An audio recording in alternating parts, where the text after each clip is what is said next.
कारण अपने राम, राम जैसे संत मिले भाई जिन सारे सब काम। पर्वत परमात्मा की तलाश में जहाँ भी जिसने बताया वहीं पहुँच गए। कोई की तो गुफा में महात्मा बैठा है, कि तो फुलौनी जगह बैठा है, पर्वत पर बैठा है, जंगल में बैठा है, या किसी नगर गांव में, हम वहीं पहुँचे। जब तक वो संत नहीं मिले जो परमात्मा जैसे गुणों, परमात्मा से जो गुण हमें चाहिए थे उस संत के पास मिले, तो कहते राम जैसे संत मिले जिन सारे सब काम। अब देखो आपको प्रमाण देते हैं ये कितने अनाड़ी थे जिनको ऋषि महर्षि कहा करते थे। देवताओं के गुरु बृहस्पति जी, देवताओं के गुरु बृहस्पति जी, इन ब्रह्मा विष्णु महेश्वर के भी सबके गुरु बृहस्पति जी। अब बृहस्पति जी के बोल देख सुनाता हूँ आपको, वो के जाने थे कितना ज्ञान था उनको, और वेदों के ज्ञाता को वहाँ में। ये देखिएगा श्रीमद् देवी भागवत यानी देवी पुराण, दुर्गा पुराण, इसमें 282 और 83 पृष्ठ पे बृहस्पति जी के विचार। ये देखिए 5वां स्कंद, ये कहाँ से प्रकाशित है ये सारे दिखाते हैं। श्रीमद् देवी भागवत, संपादक हनुमान प्रसाद पोदार, चमन लाल गोस्वामी, प्रकाशक में मुद्रक हैं गीता प्रेस गोरखपुर, गोविंद भवन कार्यालय कोलकाता का संस्थान। इसके 5वें स्कंद में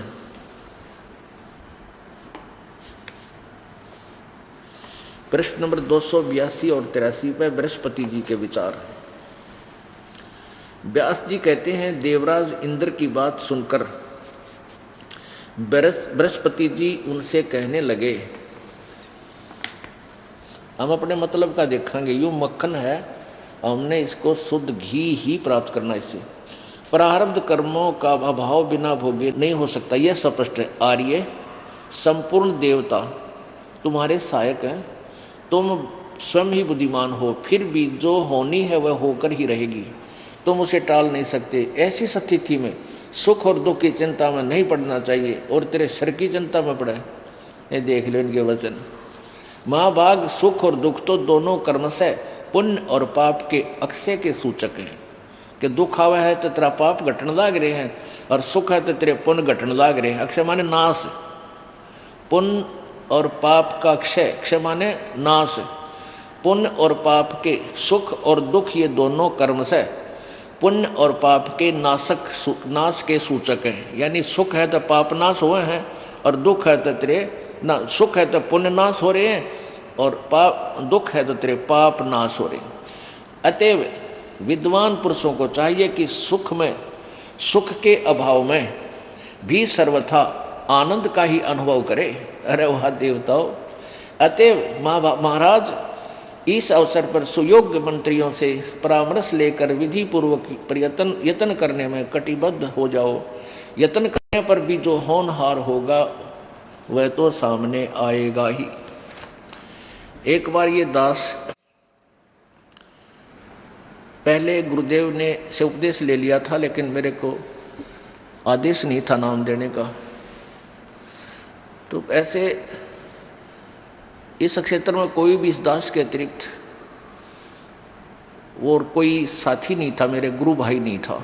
मेरे गुरुजी ज़्यादातर दिल्ली आते थे नजफगढ़ में, या ज़्यादातर पंजाब में रहते थे, तलवंडी भाई जिला फिरोजपुर में। तो यहाँ कोई नहीं था, तो मैंने सोचा यहाँ कोई और संत भक्त हैं उनसे भी संपर्क करूँ। तो यहाँ गरीबदास जी के और गीसा दास जी के कुछ जैसे संत परंपरा से चलते हुए महंत, फिर उनके आगे संत भक्त बने हुए थे, और वो पाठ किया करते थे वाणी का, तो वहाँ चला जाता।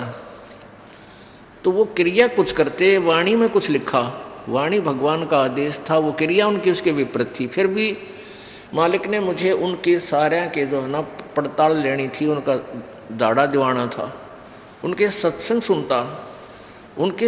सुनता, फिर परमात्मा की वाणी पढ़ता, तो उनके वचनों में और परमेश्वर की वाणी में दिन रात का अंतर मिलता। इसलिए दास ने उनसे अलग ही अपना ये शास्त्र अनुकूल साधना का प्रचार प्रारंभ करना पड़ा।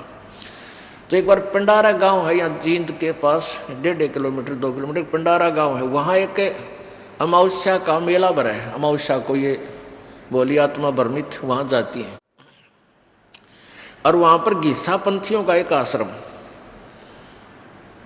और वहाँ वो 3 दिन का पाठ किया करते गरीबदास जी की वाणी का। तो ये दास वहाँ चला गया, और वहाँ महन ये संत हुआ कर लाल लत्ते पहन के, और उनको आमंत्रित किया जाता था, करते हैं वो, कोई किसी डेरे का, कोई किसी डेरे का,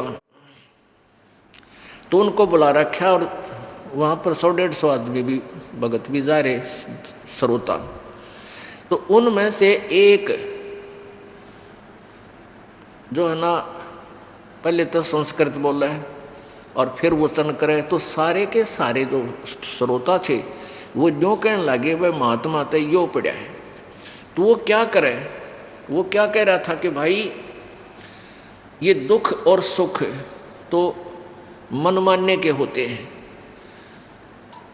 मान ले तो सुख है, नहीं तो मान ले तो दुख है। और इसलिए दुख क्यों होता है कि हम अपने आप को एक जीव समझते हैं, हम अपने आप को शरीर मान रहे हैं, और इसलिए हम शरीर को कोई दुख होता है तो हम दुखी हो जाते हैं।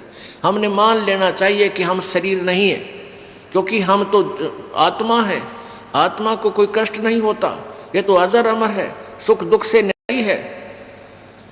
ये बोले श्रद्धालुओं ने तो भाई कोई कह दे भाई अच्छी लगे भगवान की चर्चा, तो उसकी तरफ वो जो बोला, जब सारे ताड़ी पीटे, तो दूसरे जो और 5-4 वक्तारे थे वह फ्यूज हो गए उसके आगे।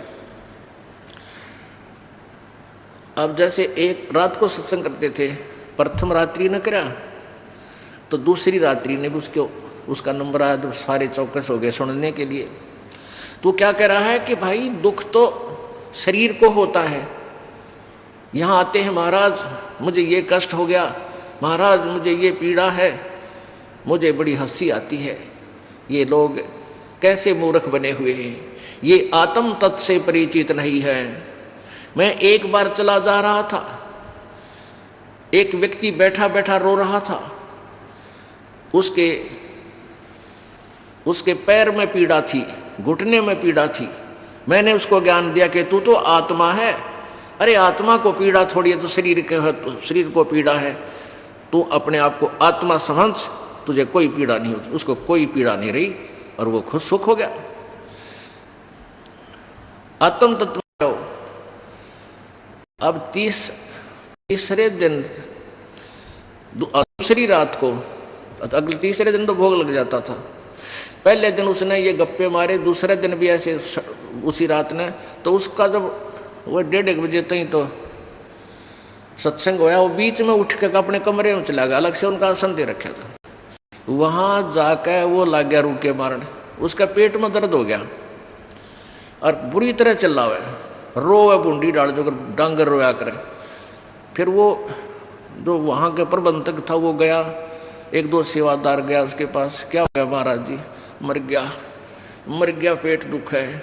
वो एक पड़ोसी आश्रम था दूसरा, वहाँ 2 आश्रम है, उनके वहाँ से कार ले आए, उसने जींद ले आए, डॉक्टर ने फिर उसको इंजेक्शन वगैरह लगाए, ग्लूकोज चढ़ाया। वो सुबह 5-6 बजे से वापस ले आए और वो नो चले जानो जच्चा चले अगर उतर के गाड़ी में थे और उस कमरे में घुस गया अपने में। वो दुन से संत वो महंत उसके साथ बैठा करते, लोग ज़्यादा उसकी सुनते थे, वह फ्यूज हो गए थे। वह गए 2 जने उसके पास, ने बोला महाराज तो आत्मा था, कल किलकी क्यों मारा था, क्यों रोया था डंगर? तो यहाँ कहने का भाव ये इस तरह की थ्योरी थी इन लोगों की। अरे क्या कह रहे हैं बृहस्पति जी के बोल, फिर सुन लो देखो। अब ये क्या कह रहा है कि प्रारब्ध कर्मों का अभाव बिना भोगे नहीं हो सकता। यह स्पष्ट है आर्य संपूर्ण देवता हमारे सहायक है। तुम स्वयं भी बुद्धिमान हो, फिर भी जो होनी है वह होकर ही रहेगी, तुम उसे टाल नहीं सकते। ऐसी स्थिति में सुख और दुख की चिंता में नहीं पड़ना चाहिए। महाभाग सुख और दुख ये दोनों कर्म से पुण्य और एवं पाप के अक्षय के सूचक है। अतः विद्वान पुरुषों के लिए सुख में भी, सुख के अभाव में भी सर्वदा आनंद का अनुभव करे। पेट में दर्द हो, आनंद का अनुभव करके दिखाओ ये बृहस्पति जी। ये तो रोग की दवाई मिल रहा है, पेट का दर्द शांत हो तब सुख का अनुभव मान सकते हैं। पेट में दर्द हो, पीड़ा भयंकर नहीं होगा ना, बस दर्द मानने है ना, तू दुर्द है तेरे। ये तो कहने सुन की करते बाता, कोई ना देखा अमृत खाता। ये तो कहने सुन की बात है भाई। अब आगे देखो, ये तो देवताओं के गुरु और अब राक्षसों के गुरु शुक्राचार्य के विचार 243 पृष्ठ पे। ये देखिएगा चौथा स्कंद, ये चौथा स्कंद वही देवी भागवत पृष्ठ 243।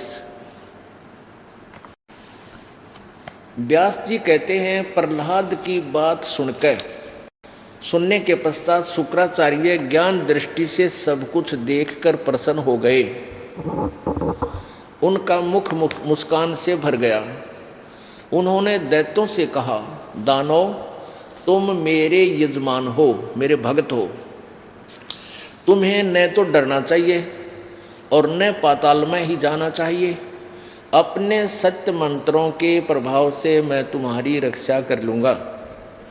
फिर क्या बताते, धर्म के मर्मद महाशो, प्राचीन समय में ब्रह्मा जी के मुख से मैंने जो बात सुनी है उसे बता रहा हूँ, सुनो। यह वचन बड़ा ही हितकर है, सत्य और अटल है। उन्होंने कहा था, ब्रह्मा जी ने कहा था, शुक्राचार्य जी करें, होने वाली बातें अवश्य होकर रहती हैं। धरातल पर कोई भी ऐसा सुयोग्य पुरुष नहीं है जो प्रारब्ध को विफल बनाने में समर्थ हो सके। विपरीत समय के कारण इस समय तुम्हारी शक्ति अक्षीण हो गई है। अतः एक बार तो तुम्हें देवताओं से परास्त होकर पाताल में जाना ही पड़ेगा। समय सदा ही बदलता रहता है। कुछ ही दिन पूर्व तुम सम्राट रह चुके हो। आहा, अरे वाह। व्यास जी कह रहे हैं, प्रहलाद की बात का उत्तर देते हुए शुक्राचार्य जी कह रहे हैं, उनके गुरु जी पहले तो कह रहे हैं कि तुम्हें पता डरना नहीं चाहिए, तुम मेरे भगत हो, तुमने पाताल नहीं जाने दूंगा, नहीं जाना चाहिए, क्योंकि मैं अपने सत्य मंत्रों के प्रभाव से तुम्हारी रक्षा कर लूंगा। और फिर ने कहते कि एक बात तो सच्ची है, ब्रह्मा ने कही थी कि अभी होनी तो हो के रहेगी, ये तुमने पाताल में तो जाना पड़ेगा। ये देखो, एक बार तो तुम्हें देवताओं से प्राप्त होकर पाताल में जाना ही पड़ेगा। फिर बता, वो तेरे सतमंत्र कित बाढ़ में गए। फिर ये न्यो मूर्ख बना रहे थे सब ने। स्पष्ट एक तरफ तो न्यो कह रहा, चिंता ना करो, मैं तुम अपनी क्यों रोजी रोटी का रोड़ा कि मैं तुम्हारी रक्षा कर लूंगा, अपने सतमंत्रों का जाप करूँ। फिर ना तुमने जाना तो पड़ेगा, ये तो प्रारब्ध में रखा। अच्छा भाई, ये तालिए था, ये तो है पहले वाले महर्षि। एक नकली महर्षि वर्तमान में डिपा रहा था, उसकी ओर दिखाता हूँ। ये नकली महर्षि दानंद, ये सभी ऋषि महर्षि जितने हैं, ये सभी यूँ कहा करते कि हम वेदों के ज्ञाता हैं, हमने वेदों को पढ़ा है, हम वेदों के अतिरिक्त और कोई ज्ञान नहीं मानते। और फिर ये ज्ञान दें वेदों के विपरीत, तो ये कति नकली थे। कत्ती नकली न क्या का बिना बेरा था, बैठा दिया पूरे मानव समाज का, नास्तिकता की तरफ खींच ले गई है। इसलिए समाज में विकार बढ़ गए। माया की जोड़न में 2 नंबर का काम करें, फिर टेंशन बने, कोई पकड़ना ले के न्यू ना हो जा, फिर वह गुट्टी लावे, तो दूने दुख बढ़वा लिए। ये देखो, ये सत्यार्थ प्रकाश, ये महर्षि दानंद देख कैसे, आहा, इस पोज में देख के मैं ऋषि ने आदमी कट के मर जा। भाई साहब महाराज तो देखा ना सुना किता, ये तो भगवान तो मिला बैठा है। और इसने क्या है का बेरा नहीं था, कै खे का भी कति नरा डुप्लीकेट माल था यो। अब देखो इसमें ये कहाँ से प्रकाशित है, ये है सत्यार्थ प्रकाश। वेद, इसमें क्या लिखा है, वेद आदि विविध सत्य शास्त्र प्रमाणय संवित, यानी वेद आदि सदस ग्रंथों के प्रमाणों सहित इसकी रचना की किसने, श्री हंसी वराक आचार्य महर्षि दान सरस्वती स्वामी विरचित है। कहाँ से प्रकाशित है, कहाँ से प्रकाशित है? प्रकाशक है वैदिक यति मंडल, दानंद मठ, दीनानगर, पंजाब से। ये छपा कहाँ से है? आचार्य प्रिंटिंग प्रेस, दानंद मठ, गोहाना मार्ग, रोहतक से। अब इसमें देखो पृष्ठ नंबर समोल्लास नंबर 7 के और पृष्ठ नंबर 155 पर यहाँ देखिएगा। समोल्लास नंबर 57 समोल्लास है, 7वां समोल्लास, सत्यार्थ प्रकाश है। 154 पृष्ठ पे किसी ने प्रश्न किया, प्रश्न कर्ता कहता है ईश्वर साकार है व निराकार? उत्तर महर्षि दानंद का निराकार। 155 पर ही अपने इस निराकार वाले सिद्धांत को भी खंडित कर रहे हैं स्वामी जी। देखना, किसी ने पूछा, प्रश्न किया कि परमेश्वर की स्तुति, प्रार्थना, उपासना करनी चाहिए व नहीं? अब उत्तर स्वामी जी का, करनी चाहिए। प्रश्न, क्या स्तुति आदि करने से ईश्वर अपना नियम छोड़कर स्तुति प्रार्थना करने वाले का पाप छुड़ाएगा, पाप नाश कर देगा? स्वामी जी कहते नहीं। तो फिर स्तुति प्रार्थना क्यों करना? अब वो प्रश्न करना सही कह रहा है, फिर प्रार्थना स्तुति का क्या करेंगे करके? तो स्वामी जी क्या उत्तर देते हैं? उनके करने का फल और ही है, अन्य ही है। प्रश्न क्या है? उत्तर, स्तुति से ईश्वर में प्रीति, उस गुण कर्म स्वभाव से अपने गुण कर्म स्वभाव का सुधरना, निरभिमानता, उत्साह और साहे का मिलना, और उपासना से परब्रह्म से मेल और उसका साक्षात्कार होना। अब इस निराकार की थ्योरी को इसने अपखंडित कर दिया कि परब्रह्म से मेल हो जाता है और उसका साक्षात्कार हो जाता है। साक्षात्कार तो साकार से हो सके, निराकार का साक्षात्कार क्या? अब बात रही कि पाप नाश नहीं होते साधना करने से। स्वामी जी कहते हैं भगवान की भक्ति करने से पाप नाश नहीं होते। तो पुण्यात्माओं, तो फिर भक्ति की आवश्यकता ही समाप्त हो जाती है। ध्यान से, ये भूतांतर, ये इन के बकाए व्यक्ति साधना कर रहे थे, नकली ऋषियों के भी। तुम्हारा सौभाग्य पुण्यात्मा, तुम्हें ये मार्ग मिल गया ना, तुम भी निकल की मारो किसी का माँ बढ़ के। अब शांत ध्यानपूर्वक सुनो। अब जैसे स्वामी दानंद जी का विधान और अन्य जितने भी ऋषि और गुरु आपने सुना, इनका अपनी सोच है, क्योंकि इनके पास वो मंत्र साधना नहीं थी जिसने पाप नाश हो सकता, जो वेदों में प्रमाण है। अब स्वामी जी दानंद जी कह रहे हैं कि उपासना भक्ति से, भगवान की भक्ति से, उपासना से पाप नहीं कट सकते, पाप नाश नहीं हो सकते। तो क्या ये भक्त, क्या ये ऋषि हो सकता है जो ऐसे विचार रखता है? जैसे कोई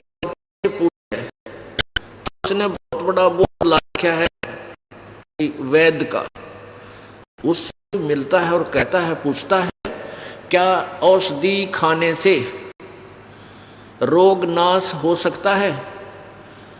और वो उत्तर देता है सामने वाला कि नहीं, औषधि खाने से रोग नहीं कट सकता।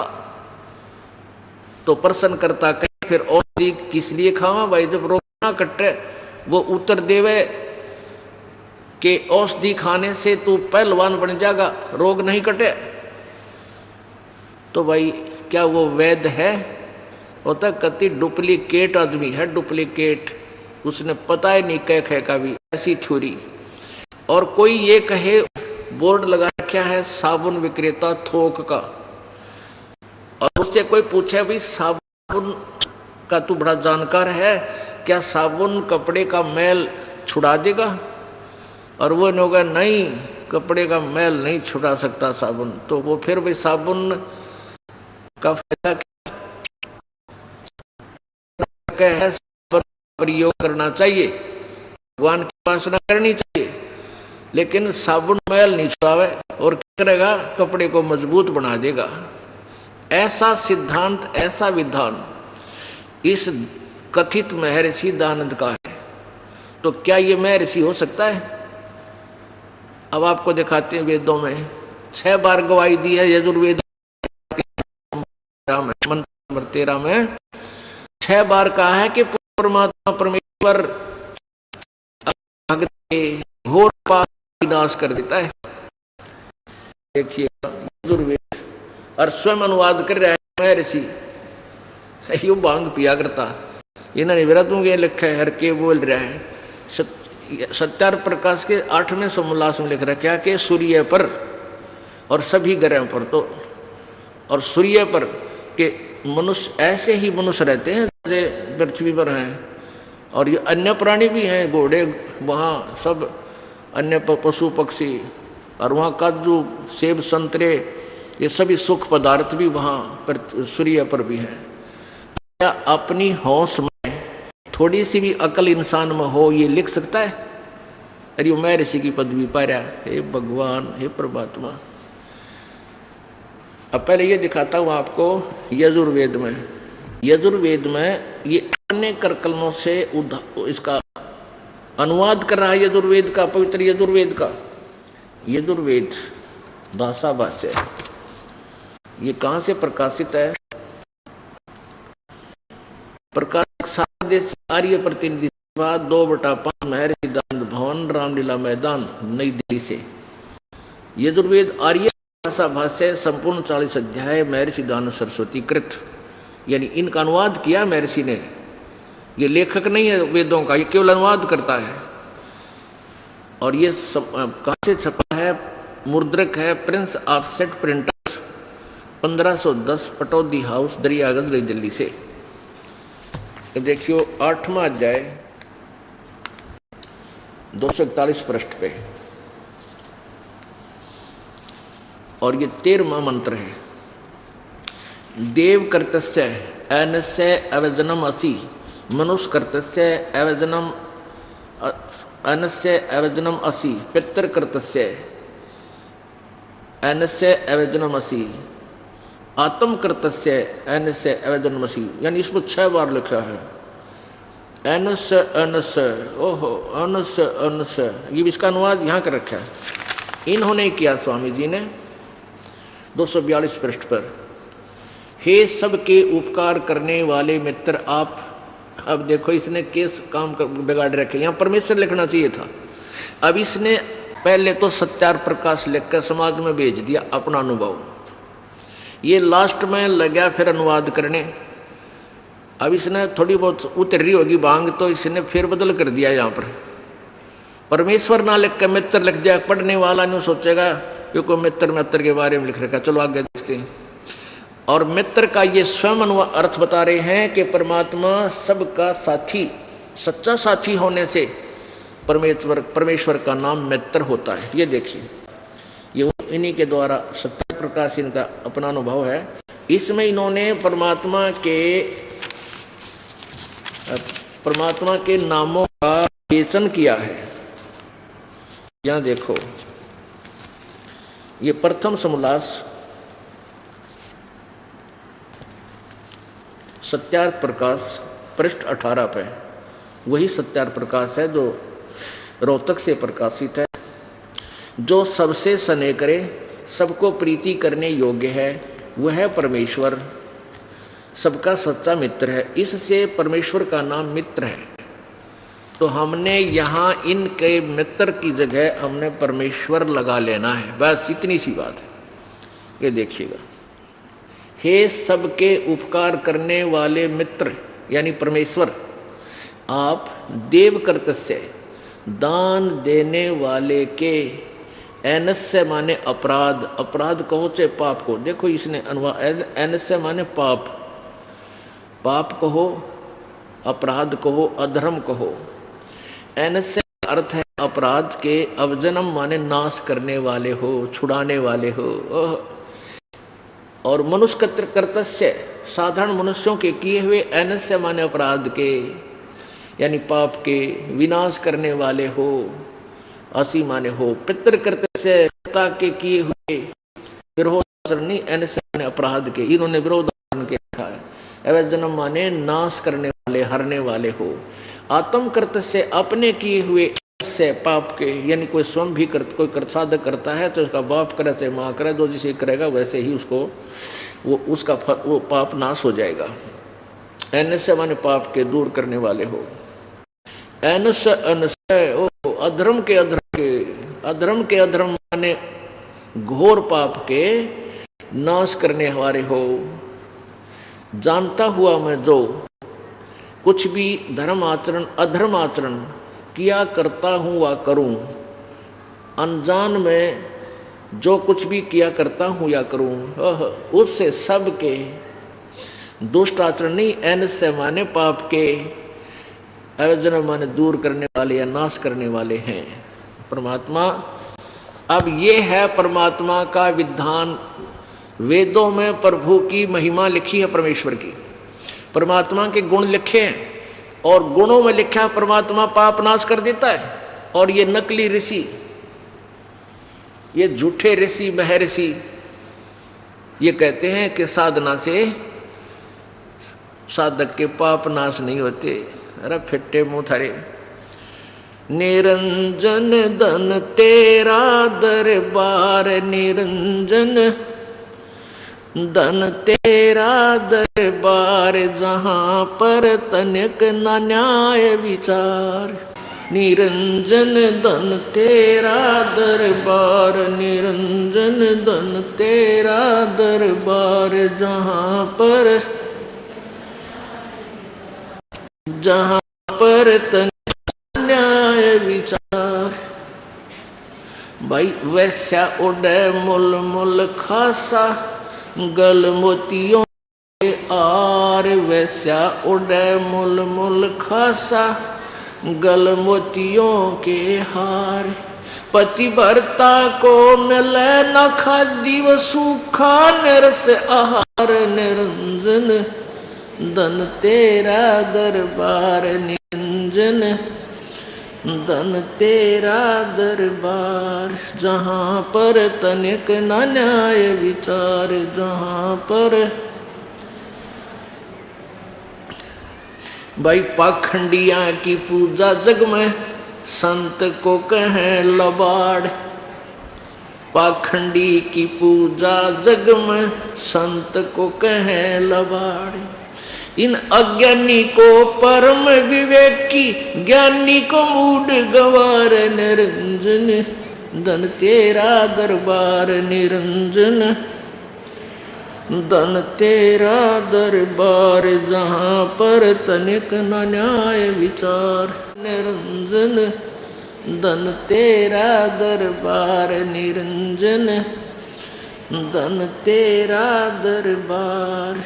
कह कबीर सुनो भाई साधो, या सब उल्टा व्यवहार। कह कबीर सुनो भाई साधो, या सब उल्टा व्यवहार। ये सच्चों को तो झूठा बताओ, इन झूठों का एतबार। निरंजन धन तेरा दरबार, निरंजन धन तेरा दरबार, जहाँ पर तनिक न न्याय विचार।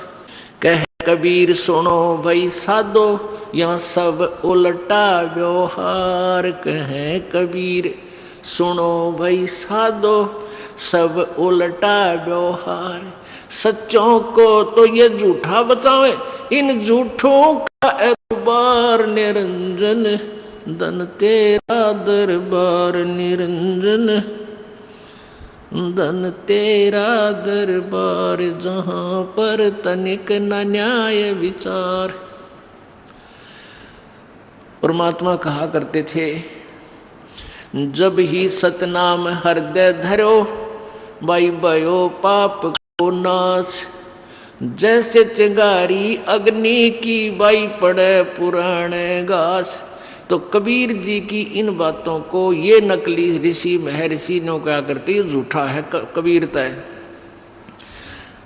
भाई पाप का नाश नहीं हो सकता, किसी ग्रंथ में नहीं लिखा है। मारा करते रुके व नकली, और परमात्मा ने क्या करते, देखो रहे कि साथ जुल्म कर रखा है इस काल ने। परमेश्वर कबीर जी ने इस ज्योति निरंजन ब्रह्म के हृदय में अंतःकरण में ये पांचों वेद बाई फोर्स फीड किए थे कि यो फिर उसके फिर अपनी ही रिमोट से इसके बाहर करवाए।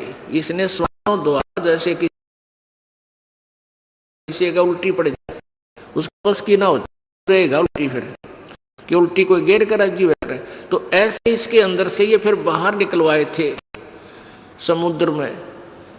तो इसने क्या किया, एक दो चौथा पांचवा वेद था सूक्ष्म वेद, वो जला दिया, खत्म कर दिया, नाश कर दिया, दबा दिया, और ये 4 वेद दे दिए, ये देने पड़े। ये 4 वेद दे दिए। इसमें कबीर जी द्वारा अपनी महिमा पूरी फीड कर रखी, ब्रह्म इसमें कर रखी है कि परमात्मा क्या करता है। इसलिए क्या था कि मेरी आत्मा ये गलती तो करगी, और यू काल ही ने मिसगाइड करेगा, क्योंकि इसका स्वार्थ हो गया, मजबूरी होगी कि कोई चीज तेरे का लोग ते निकलना जाए, इसको ज्ञान नहीं होना चाहिए, ये मिसगाइड करेगा। तो ये वेदों को सत्य मानेंगे, और वेदों को के अंदर इन्होंने अपनी महिमा परमात्मा ने खुद ही फीड कर रखा है, इसमें दे रखी है। तो ये वेद जो है ये गॉड गिवन है उस परमेश्वर कबीर जी द्वारा इसके हृदय में, और फिर काल ने आगे ये वेद ज्यों के त्यों अपने पुत्र ब्रह्मा को दे रखे थे। और वेद ये कहते थे कि वेदों में ऐसा लिखा है, वेदों में ऐसा लिखा है, कहीं नहीं लिखा ऐसा कि अनेक परमात्मा हो, कहीं नहीं लिखा ऐसा कि परमात्मा प्रभु परमेश्वर पाप नाश करता है। और वेदों में क्या हमें पढ़ा, आपने लिखा। तो पहले यही कारण रहा कि हम अशिक्षित थे, हमारे पूर्वज, और ये नकली केवल एक संस्कृत भाषा जाने थे, इनको विद्वान कहा करते हैं। यजुर्वेद अध्याय नंबर 40 के श्लोक नंबर 10 में बताया, 10 से 13 में 2 बार लिखा है कि परमात्मा की वास्तविक जानकारी तो तत्वदर्शी संत ही बता सकता है, यानी वो वेद ज्ञान से न्यारा है, और वो संत भी कोई और है। और उसमें ये लिखा है कि कोई तो एक भाषा जान लेने से, यानी किसी को अक्षर ज्ञान हो गया किसी भाषा विशेष का, तो उसको विद्वान कहने लग जाते हैं, और जिसने अक्षर ज्ञान नहीं उसको अविद्वान कह देते हो। विद्वान और अविद्वान की परिभाषा भी वो तत्वदर्शी संत बताओगा। अब देख लो पुण्यात्माओं, ये महर्षि सिद्धानंद विद्वान था या कबीर जी विद्वान थे, जिसको अक्षर ज्ञान नहीं था, इनको केवल एक संस्कृत और हिंदी, इन 2 भाषाओं का ज्ञान होगा, गणित गणा। तो ये फिर भी अविद्वान थे, अक्षर ज्ञान होते हुए भी अविद्वान थे, क्योंकि ये वेदों से अपरिचित थे। और परमेश्वर कबीर जी अक्षर ज्ञान ना होते हुए भी वो परम विद्वान थे, क्योंकि वो परमेश्वर हैं। तो वेदों में इसलिए बताया कि उस विद्वान और अविद्वान की परिभाषा भी यथार्थ रूप में वो तत्वदर्शी संत, वो धीराणाम, वो धीर पुरुष ही बताएगा, यानी तत्व ज्ञान से परिचित संत बताएगा। अब देखो, अब पुण्यात्माओं, ये एक ऐसी बीमारी थी महर्षि सिद्धानंद, इसका सत्यार्थ प्रकाश, इससे हम भी प्रभावित थे। जब तक हमारे आँखों का मोतिया बंद नहीं हटा था, तो हम इसको एक महर्षि आदर की दृष्टि से और सम्मान की दृष्टि से देखते थे। दंत कथा, लोक वेद, सुनी सुनाई बातों से, और इनके द्वारा इस सत्यार्थ प्रकाश की रचना को वेद ही समझते थे कि वेदों को इन्होंने सरल करके लिख दिया। और बड़े विद्वान इसके बारे में सुना जाता था कि ऐसे समाधिस्थ होकर के इसने परमात्मा से वेदों के अर्थ जाने, और फिर सत्यार्थ प्रकाश में लिखा और वेदों का अनुवाद किया। इसने कह का भी ना बेरा था वेदों के बारे में। सत्यार्थ प्रकाश में क्या लिखा इसने, भांग पीने वाले ने, कि सूर्य पर मनुष्य रहते हैं। पहले तो ये दिखाऊं, यो भांग पिया करता। ये देखो आत्मकथा, ये है दानंद सरस्वती आत्मकथा, वैदिक पुस्तकालय। इसने अपनी कथा आप लिख कर दी थी, ये प्रकाशित करवाई गई है।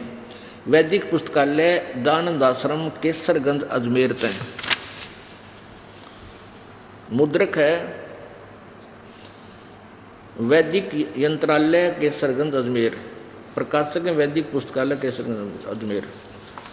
अब देखो इसने खुद लिख कर दिया है एक जगह इसमें, ये देखो 12 पृष्ठ पे, 22 पृष्ठ पे आत्मकथा। तत्पश्चात जिस वस्तु की खोज में था उसके अर्थ उसके लिए आगे को चल दिया। और आसुद सुदी 2 संवत 1913 यानी 1856, जो 1857 में हुआ था वो स्वतंत्रता संग्राम बतावे हैं, तो यूँ तो भांग पिए पड़ा था 1856 में, किसका वीर था। सुदी संवत 1913 यानी 1856 को दुर्गा कुंड के मंदिर पर जो चंडालगढ़ में है पहुंचा, वहां 10 दिन व्यतीत किए। वहां मैंने चावल खाने सर्वथा छोड़ दिए और केवल दूध पर अपना निर्वाह करके दिन रात योग विद्या के अध्ययन और अभ्यास में तत्पर रहा। दुर्भाग्यवश वहां मुझे एक बड़ा दोष लग गया, अर्थात भांग पीने का स्वभाव हो गया। सो कई बार उसके प्रभाव से मैं सर्वथा बेसुध हो जाया करता। अरे वाह महर्षि, खा लिया खून तुमने। अब देख कितना मूर्ख बना रहा है। क्या मैंने वहाँ चावल तक खाने छोड़ दिए और भांग पीने लग गया। अन्यों के योग अभ्यास में तत्पर रहता था, बड़ा ध्यान लगाया करता, तो भांग पिया का बेसुध हो जाया करता। इसकी कोई सी थूरी जो चढ़की है, इसका जो बोल रहा है, ये भांग पीता रहा आखिरी सांस तक। अब इसके जो अनुयायी हैं, इसकी इन उत्पन्ना पर माटी डालने के लिए कहते हैं न, बाद में छोड़ दी थी। अरे साधना का पीवे, अब आपने नाम लिखा है, साधना शुरू कर दी और आप फिर बीच में भांग पीओ हो, शराब पीने लगे, बीड़ी पीने लगे, तो आपकी साधना कहाँ रहेगी? आपका तो नाम खंड हो गया, आप तो भक्ति रहित हो चुके हो। बताओ, नो का फिर छोड़ दी थी, फिर तो आप पर छूट गई, मेरे बादशाह करा कि किसी और नियम धक्के खा रहा होगा। अब इसने सत्यार्थ प्रकाश लिखा, तब भी ये भांग पीता था। ये प्रमाणित करता है, ये दास करके दिखाऊंगा आपको। अपने आत्मा, पहली बात तो ये देखो, जब किसी ने पूछा कि परमात्मा की उपासना से क्या पाप नाश हो सकते हैं, और वो नौकर नहीं, उपासना से पाप नाश नहीं होते और उपासना करनी चाहिए। कोई कहे कि साबुन लगाने से साबुन से मैल छूट जाएगा, तो साबुन विक्रेता बना हुआ नकली वो यूँ कहे कि साबुन तो लगाना चाहिए पर साबुन तो मैल तो ना कटे, तो क्या वो उसमें है? जरूर कोई नशे में बैठा ना, ये बातों को बोल ले नहीं सकता। साबुन लाने की सलाह दे और फिर नो कहे साबुन तो मैल नहीं कटे, कहते कति बोली बूझ मेंटल, और या कति नशे में बैठा नो गुड्ढो कति टोन होया, इस तरह की बातें वो बोल सकता है ना। एक महर्षि ये शब्द कह दे, और ये भाषा इसकी है। और फिर सूर्य पर किसी ने पूछा है, सूर्य पे, चांद पे, इन ग्रहों पे क्या वहाँ भी मनुष्य की तरह, पृथ्वी की तरह सृष्टि है? हाँ, वहाँ भी है, ऐसे मनुष्य हैं, ऐसे वहाँ सारे पदार्थ हैं, काजू किस्म सेब संतरे। क्या इन वेदों को वहाँ भी पढ़ा जाता है ऋषि जी? हाँ, इन वेदों को सूर्य में पढ़ते हैं। ये देखो, दिखाता हूँ, खाली आंखों ने।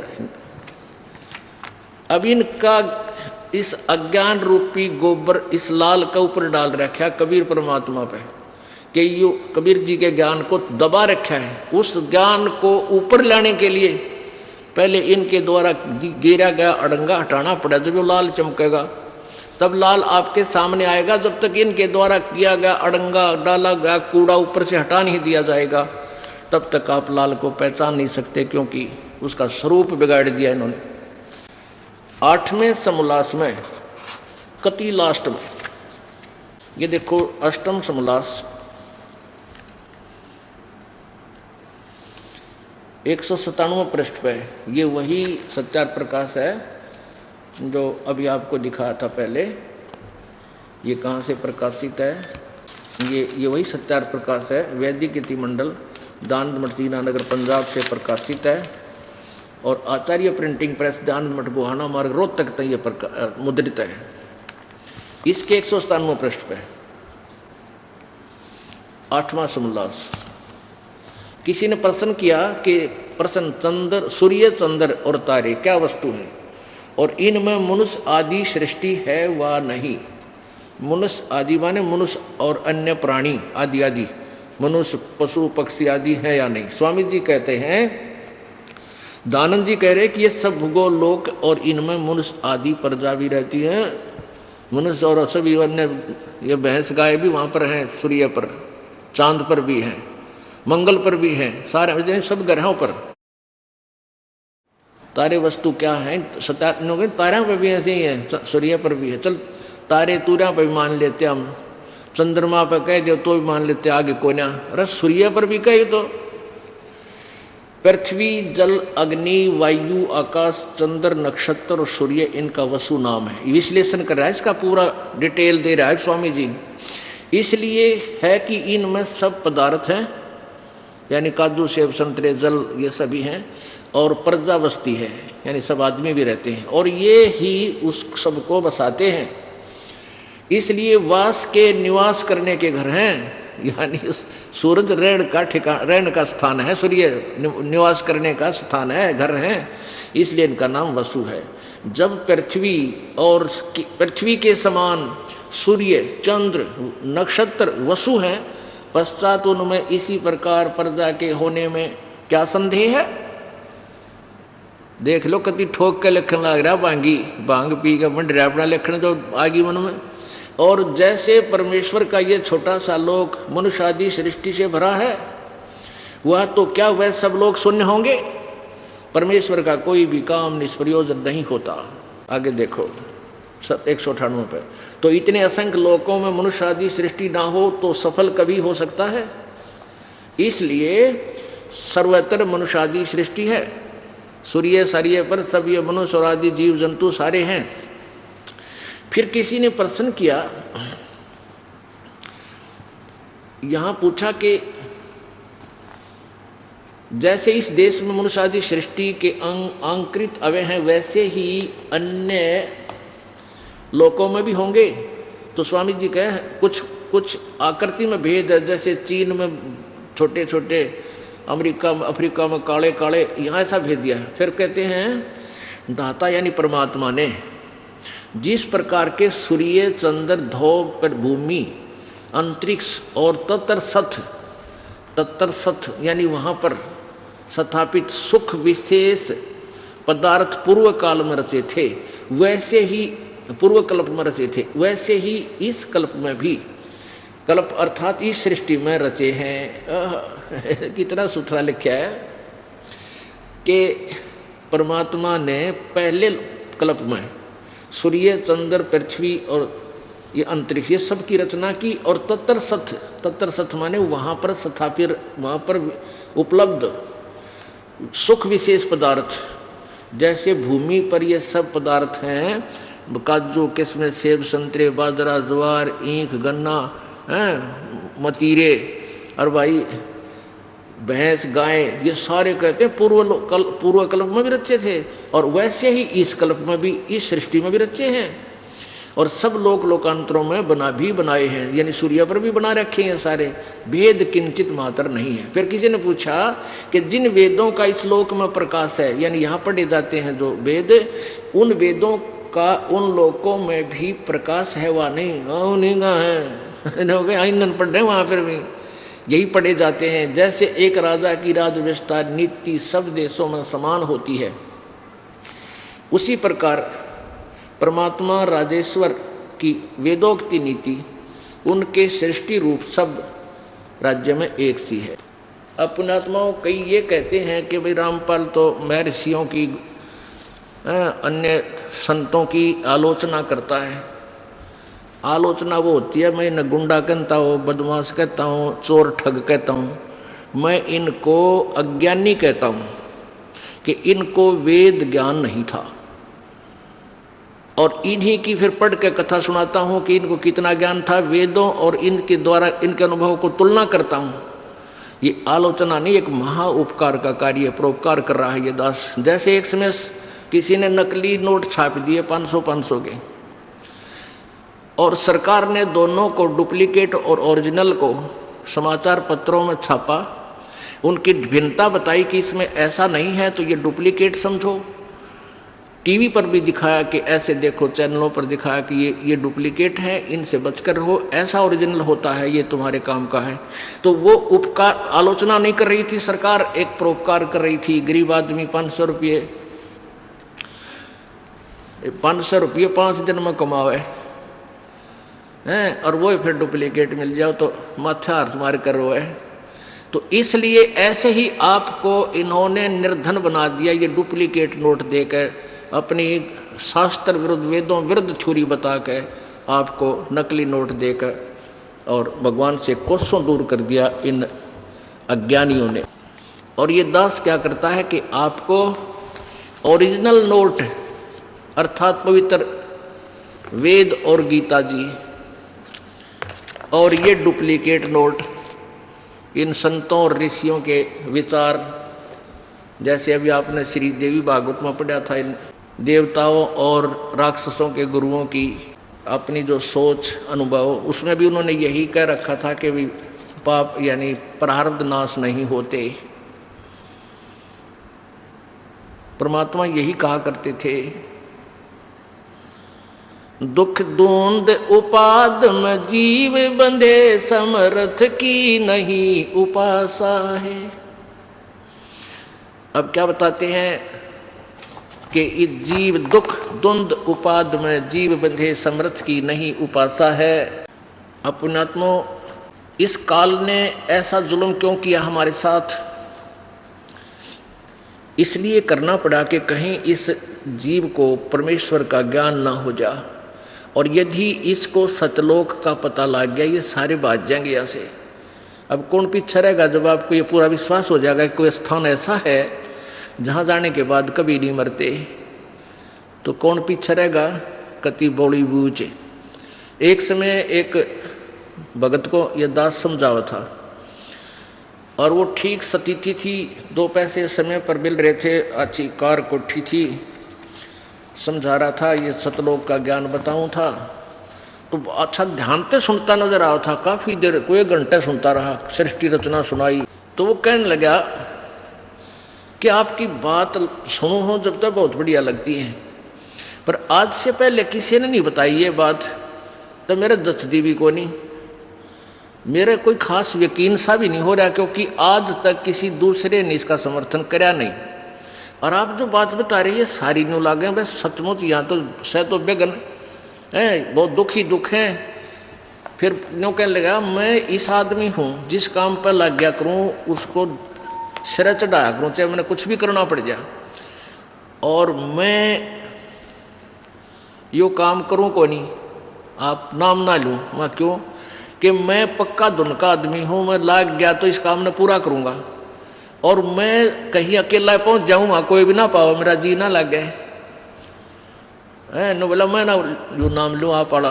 मैं बोला भाई यहाँ तू कल न गधा बन जाएगा, कुत्ता बन जाएगा, तब के जी लगेगा।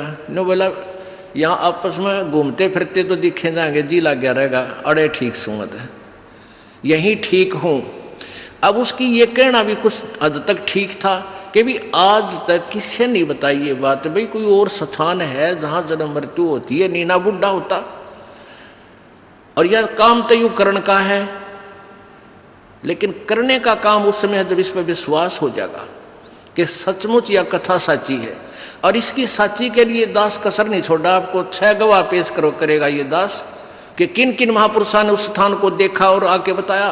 बाकी इन अनाड़ियाँ की थ्योरी तो आपने पढ़ ली, अज्ञानियों की, इन वेदाओं का ना बेरा ये बताओगे कितने सतलोक ने।